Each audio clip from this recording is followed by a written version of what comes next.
So before I begin, I just want to say that I am I'm proudly and importantly neurodivergent myself.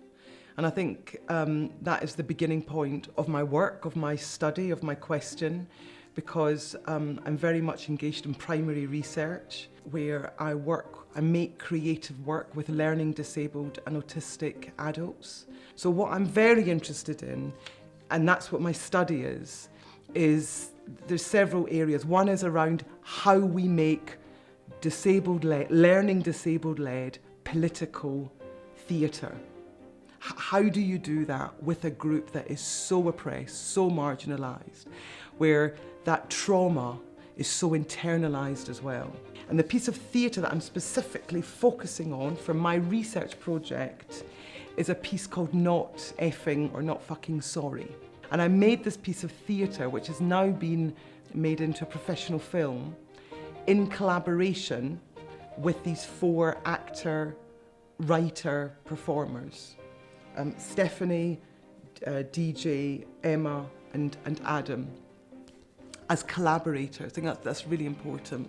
And so what I'm interested in is what needs to be set up in order to create that work. What's the ethics of care that needs to be set up so we can really have creative conversations? How do we make our space authentically inclusive, where communication is respected and that we really listen? It's been performed nationally and it's received awards. It's received its 4- and 5-star reviews. We've been touring it for a number of years. It's been embraced by people who've never been to the theatre, by learning disabled people, by very high art, performing arts makers, by producers. They love it. And why do they love it? Because the form of theatre that we use, it's in a language that everybody can grab hold of. But in terms of capturing audience responses, audience reactions, that's through questionnaires, it's through post-performance interviews, post-performance workshops with learning disabled people, with various groups around the country. We've just had it made into a professional film, okay, with 5 cameras and fully edited. And the idea of that is now to approach national and international partners like MenCap, Down Syndrome Association, other higher education institutions. And the idea is to utilise the film as part of training for people who work with learning disabled people, for learning disabled people themselves in terms of self-advocacy, right? In terms of impacting and changing policy. National, and I'm really thinking really big, that Not Fkin Sorry, the film, it's created a language that brings and highlights these issues which are so ignored.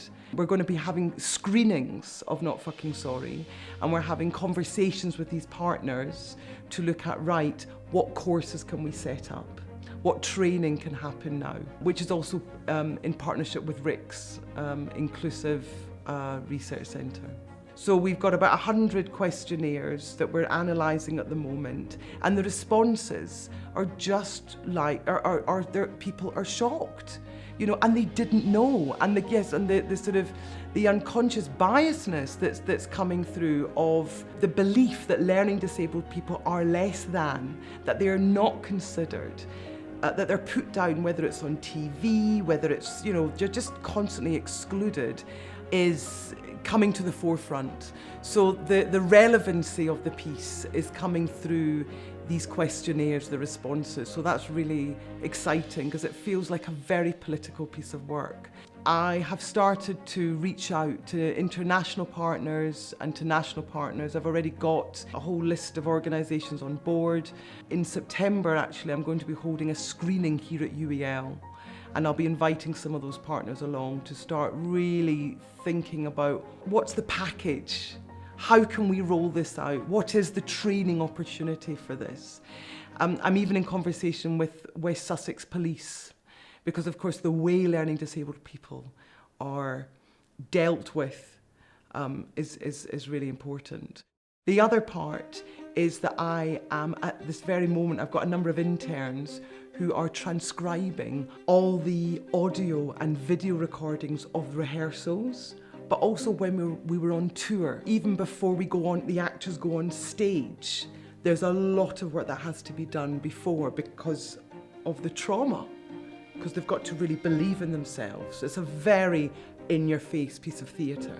All of that's recorded, constant reflections. I'm presenting a paper at York. There's a conference called I'm Me, and it's looking at inclusive research practices working with learning disabled people. So that's in June.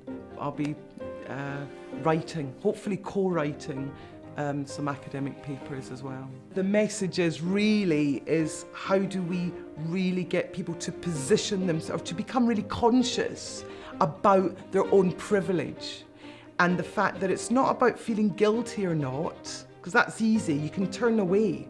It's about feeling implicated and responsible. So even if you're not a perpetrator, the fact that my actions will oppress is something that I need to take hold of and become an ally and make action.